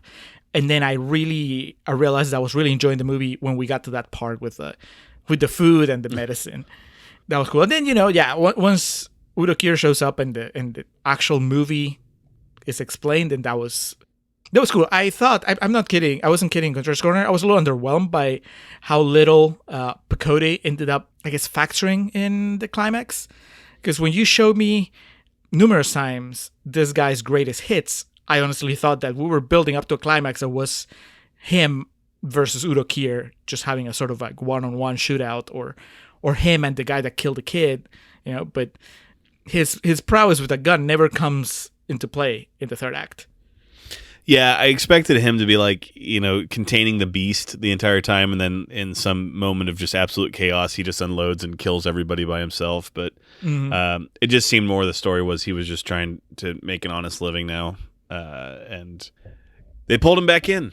Interestingly enough, Dominguez, Sonia Braga, the doctor character in the movie, got top billing for this on like all the posters. And I've never seen her in anything personally that I know of on the top of my head, but I know she's a fairly accomplished and resumed actress. Were you familiar with her prior to this? The name sounds familiar, but I don't think I've seen her in anything before. That's cool. I guess that is like their big name cameo, because her character, I mean, it's important, but she doesn't get as much screen time as, say, like Pecote or maybe even Teresa. Mm-hmm. Yeah, the lady that played Teresa, Barbara Colleen, Teresa, she was great. That was kind of one of my laments about the movie, was I was excited to kind of follow her character along, just because she has a very drawing charisma about her, like her personality just from the beginning. I felt really drawn to her. So when I became aware that it's more of an ensemble movie and that we're not going to be following her directly, it took me out for a few minutes, but that's all to come back around to say I thought she was really good. Now, Udo Kier, as we mentioned ad nauseum in the first portion of this, plays Michael in this. I mean, he's just a polished actor, and this is what you get when you put someone in a situation like that. He brings a certain level of class and dignity to the role. I wouldn't say that it was like blow away or anything. It was just him being him, and that's what it made it good. Him being a psychotic killer. Well, that's Udo Kier. Yeah, that's his day-to-day operation. Yeah, he did get kind of like fantastical and whimsical towards the end with all his yelling and the suicide attempts and whatnot. But I thought he was cold enough in some of his delivery that it worked really well. And he's definitely someone you could buy in a Western type setting. Yes, yeah. So the idea of these, oh man, we're gonna have to bring him up again, but I'm sorry, Alex. The idea of these Americans coming to this Brazilian town to get the rocks off by killing natives. You know, that was, I haven't seen The Green Inferno, but I've seen Hostel, which I even referenced in Contrarians Corner. Yeah. And I did think a little bit about that, especially the second one, the sequel, where you see it from the point of view of the killers, the people that are going through the process to just basically torture tourists. And here is kind of like, the same kind of people. I guess in this scenario, they're not all wealthy, entitled Americans, just spending a lot of money to hunt human beings, but the idea is kind of the same, that they're these seriously disturbed people that I guess are going to a country full of people that they consider beneath them so they can kill them because it's a sport, independent of like what Udo Kier is doing on a business level, right? Like the people that make up his team just seem like your average American with a serious problem. Mm-hmm. And that was disturbing. I mean, of course, it's supposed to be disturbing, but one of the guys has that moment where he tells the story of how he was really mad because his girlfriend had broken up with him. So he drove up to her house. He was going to kill her, but she never opened the door. So instead, he drove up to a shopping mall and then to a park, but he never could bring himself to do it. And he was happy because now what that meant was that he was meant to do it here in Brazil. All that shit was... I don't know if it just, I don't know if it just hit me harder now because of, just everything over the past few years, or if it always would have given me the chills as badly as it did in that moment. And again, we've kind of made the point. These are not great actors, but in that moment, they didn't even need to be because just the circumstances that their characters were in were just disturbing enough. At the same time, I wonder if some people would have qualms with this as being a little too on the nose. What do you think? In what sense? The political message, the white killers? Yeah, like of course the crazy Americans with their guns are gonna come and just shoot the poor people of this Brazilian village.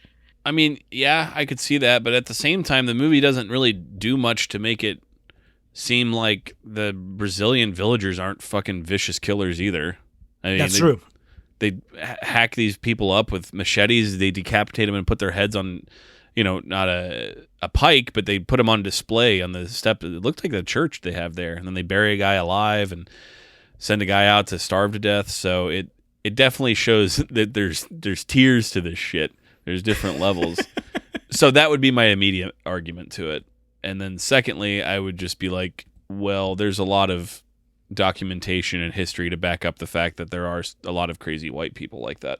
Yeah. I just remembered, in the museum, they have...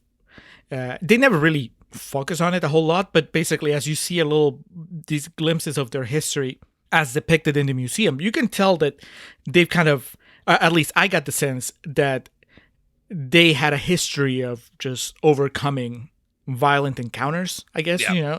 And so I thought that was pretty cool.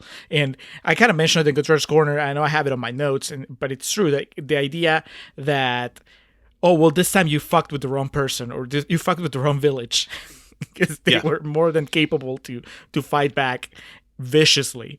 I thought that was pretty cool. I guess I can see it as a Western. I didn't really think about it until I started reading the descriptions online. I honestly, for about half the movie, before it was revealed what was really happening, I felt like I was in a sort of a Brazilian version of Lost, where there's just a lot of characters and there's a lot of weird shit going on. And I wasn't sure that we were going to get answers, but I was happy to just follow the questions. So that was really more of my thought. Like I was going more with the sci-fi scenario sci-fi fantasy scenario that seemed to be going on. And then of course the ghost of Carmelita shows up at the end, and now that you've kind of opened my eyes to the possibility that maybe Udo Kier was on some sort of drug, then that seems a lot less metaphysical, I guess, because South America, like there's a history of magical realism. So I'm like, okay, it's not out of the question that maybe what we're seeing is that this ghost shows up to deliver justice. I really liked that. That was one of those things that I could see some people. It's one of those types of things. If I know there's examples of this for me on just in the episodes that we've done, but the idea of like a movie doesn't really have you're kind of teetering whether or not you're invested into what's going on, and then this fantastical element happens in the last 5 minutes of the movie that really will just be the final throw the popcorn in the air, just fuck off, I'm done with this. But for me, because I was so invested in this movie and these characters and the whole idea and philosophy behind so much of it, I thought that was so fucking cool when that happened, when Carmelita showed up. I was just like, why not? This is where we're at. This is great. And also because the way Udo Kier reacted to seeing her kind of made it kind of just pulled it all together, and I thought that was the logical, illogical conclusion to what had happened. I really enjoyed that. Yeah, it definitely ties it all together very nicely. And you know what? Actually, even if it's just that he's on drugs, there is still a sort of supernatural element to it because, I mean, for all we know, everything that the movie's shown us doesn't indicate that he's ever even met this woman. So why would he hallucinate a woman that he's never met? Yeah, either way you slice it, there's still a little bit of a supernatural element, which I'm perfectly fine with because the whole movie kind of feels like that. Yeah. I know we already we touched on the pacing being by design and everything, but I really can't be complimentary enough to, by the end, when they're walking up to the village, like my heart rate increased, and like the starting with the scene with the little kids, which I was mad because I knew it was going to end with a kid getting killed. I was like, man, come on. But obviously then that it heightened emotions with the villagers and led to them getting retribution, et cetera, et cetera. But the slow burn. This is like you put a pot of ramen on, but you're not going to eat it for a half hour, so you just put it on warm, so it takes forever to start boiling. If you're not patient enough, which God knows that I am a culprit number one of having no patience. I mean, that's the idea of the Mattis rule, the critiques of it, where just I need to be more patient with movies. And this, is 2 hours and 10 minutes, but I think the part of that and the building and the slow burn works so well because, like I already said, though, the villagers, the Brazilians are such good actors in this, and their performances are believable and captivating enough. If the crew of mercenaries had been introduced earlier with the weaknesses that we've called out about them, I may have not been as patient with this. But they're used sparingly enough, and by the time that we really get to know more about them, the shit's already on, so it's going to hit the fan at any moment, so it didn't detract me from that. But I cannot be complimentary enough of how well-paced this movie is. And some may watch this and say, well, it's drawn out, and I've always given shit to Reed about his argument that Wolf of Wall Street wouldn't have worked if it was a shorter movie, which you and I have both said is asinine, but Yep. he's entitled to his opinion. But I guess that's the irony of it, because I would argue that this movie wouldn't work quite as well if it was any shorter than it was. And I think that that's also a good argument to going in blind, because if you describe this movie as, these mercenaries going to town and, shit happens, and that colors the way, you would be more impatient even. Even when you describe it as a Western, you're watching it and the first half of this movie doesn't really feel like that. And you're going to be spending half the movie waiting for it to become a Western. Or you're going to be like me, and not to cut you off, but like one of the things I want to touch on with the Westerns was reading that it was a Western, like that being the only thing, or classified quote unquote as a Western, that being the only thing I knew. I was trying to force like the Western ideologies throughout it. I was like, oh, well, that's supposed to represent this and then represent that. And I think it's fine to say that some people could interpret it as Western. I think this is a movie, if Brandon Curtis watched it, he would write a 30-page article and send it to us about why it is a Western and, what have you. And there's horses. He'd make a tomb on it and send it to us. Yeah, yeah. Now, once shit hits the fan and the killing starts in force, when the two naked Brazilians, the naked couple, destroy the two killers, like blow that guy's head off and then shoot that woman's hand off and then her side. Like that's, I don't know if that's my favorite scene, but I agree with you that it's definitely a highlight, like a high point in the movie. You said that's absolutely your favorite moment. I don't know if I'd say that's my favorite moment, but it's definitely the one that I like reacted to the hardest and was like, oh my God, like an audible and like emotional reaction to it. Because it's so well done.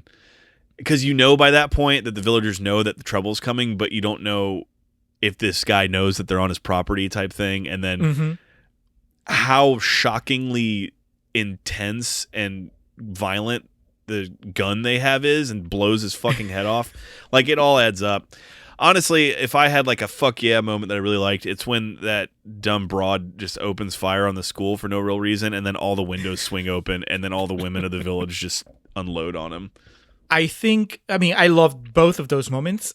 I was mystified in a good way by the Udo Kier exchange with Sonia Braga. I guess, you got the two biggest names in the cast interacting, and I wasn't even aware of it at the time. Righteous kill moment.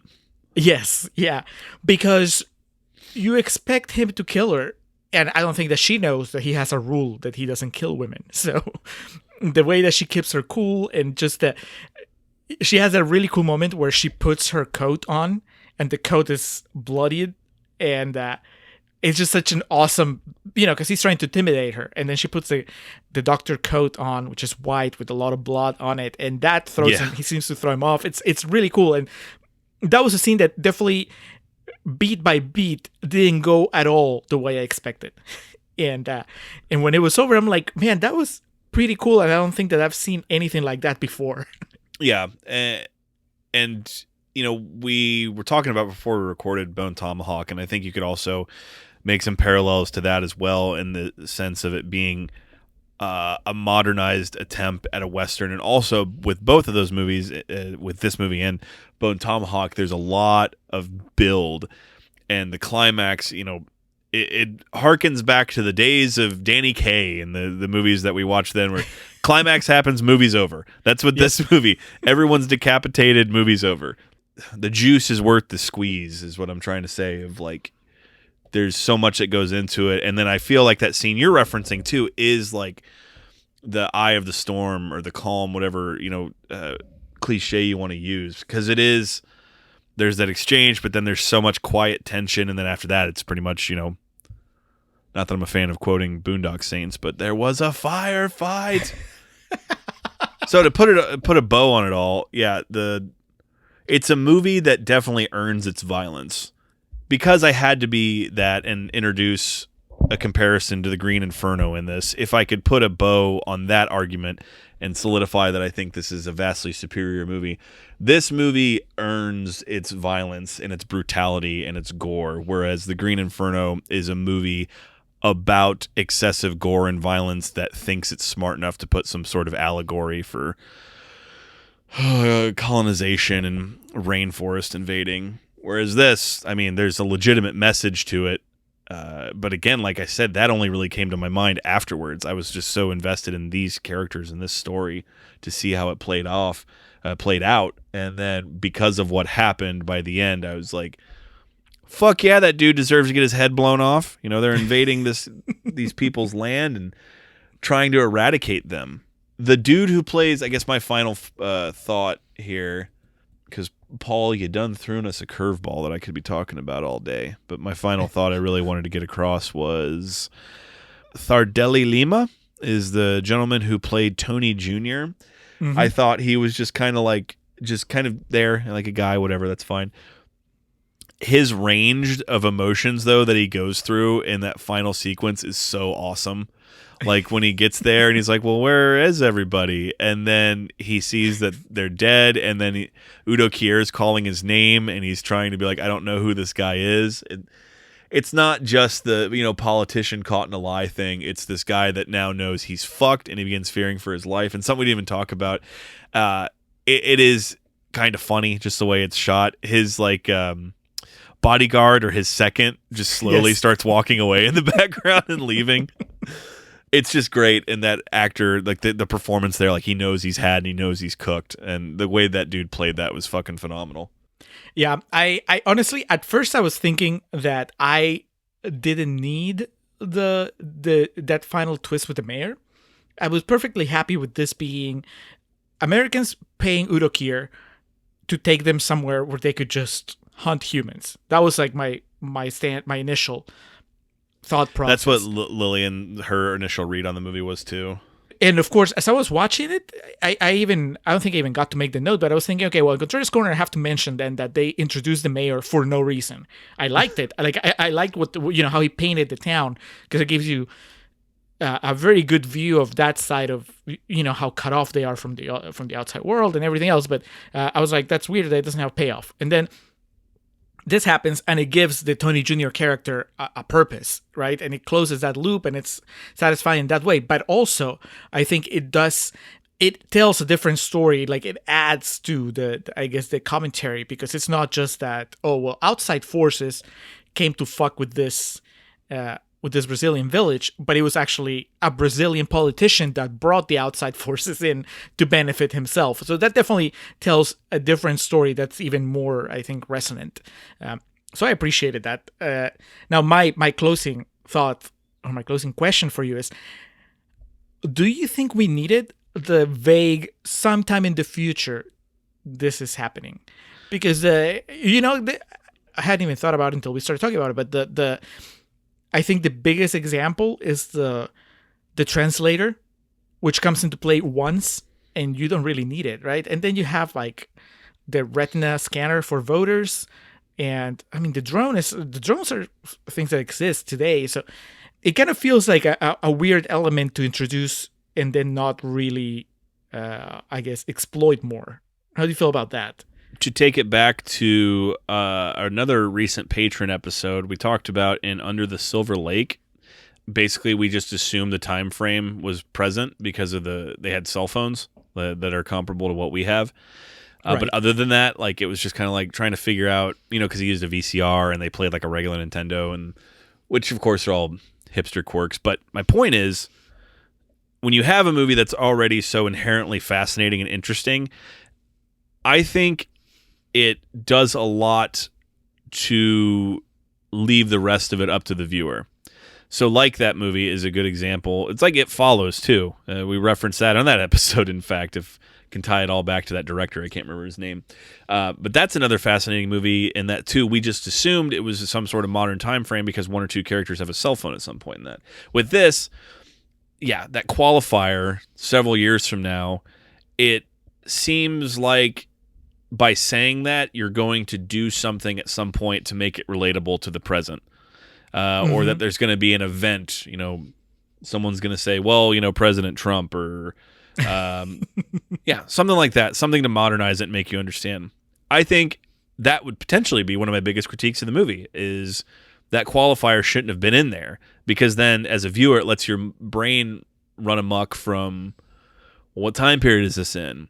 Is this even based in like our reality? Is this an alternate dimension? That type of thing, which could lead to another hour of assholes podcasting talking about it, trying to figure that out. So my interpretation is what that is meant to say is that this is still rooted in the reality that we know, meaning that it is meant to say to the viewer, this shit really happens in the world that you live in.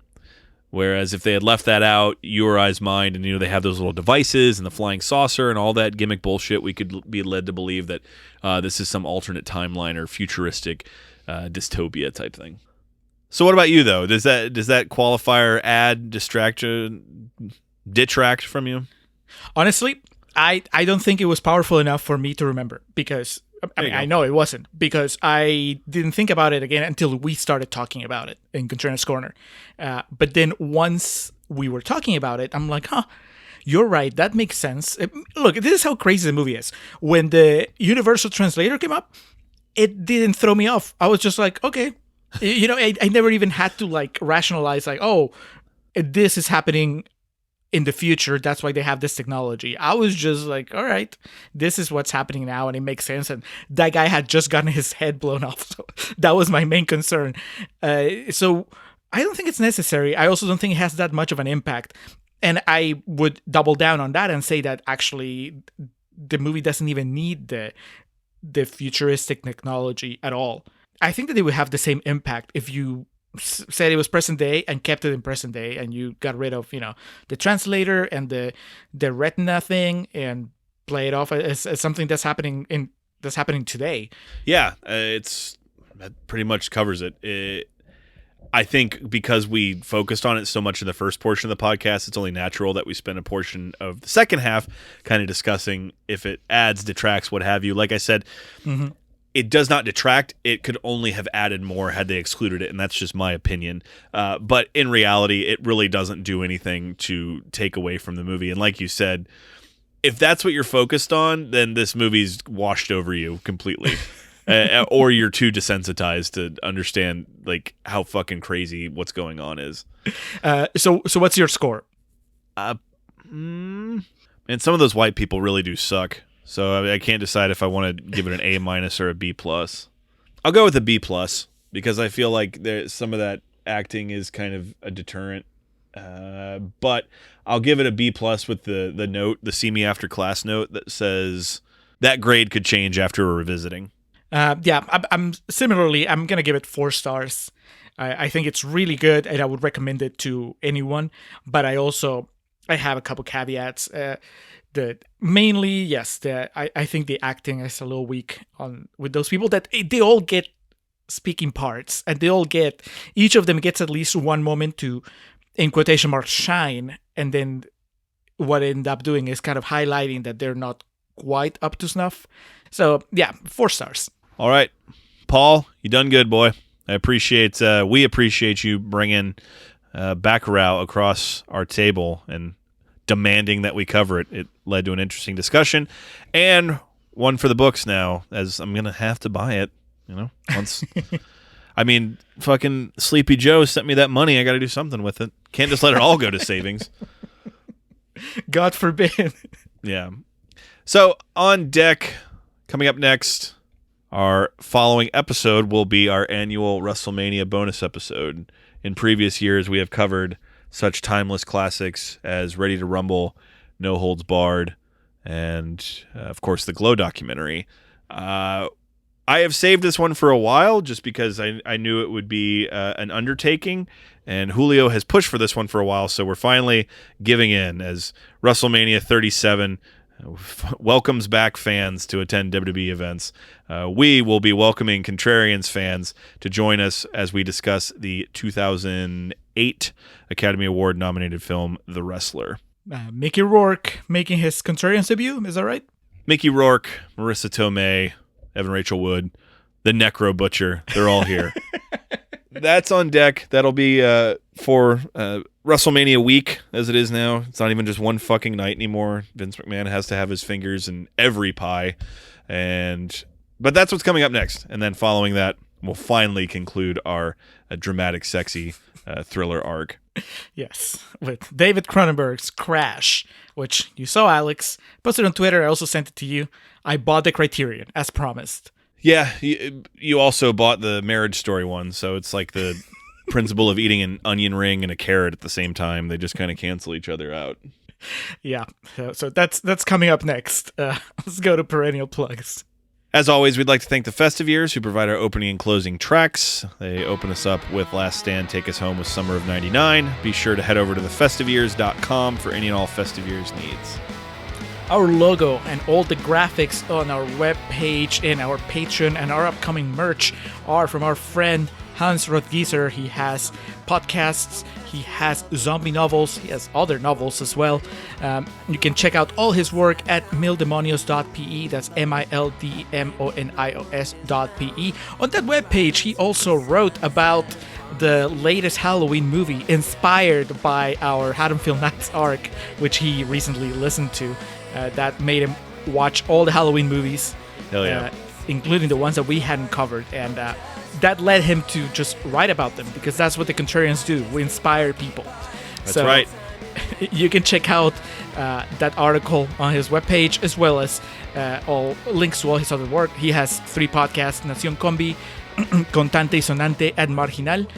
They're all available in every podcatcher, and then a whole bunch of books. One of his most recent ones is Zombie Anthology. Speaking of anthologies, Alex, it's short stories written by authors that live in the Peruvian region that the story takes place. Hans, thank you for everything you do for the podcast. It's very much appreciated.